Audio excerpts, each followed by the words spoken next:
Budapestről Budára előre nem meghatározott útvonalon este 6-kor a Hősök terén találkoztak, és 8-kor a Moszkva téren emelték magasba kerékpárjaikat.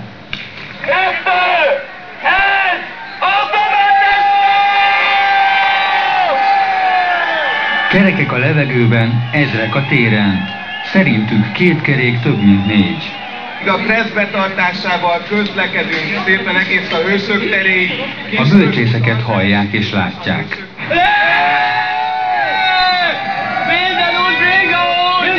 Ők délután indultak a Hősök terére, ahol már sokan várták őket.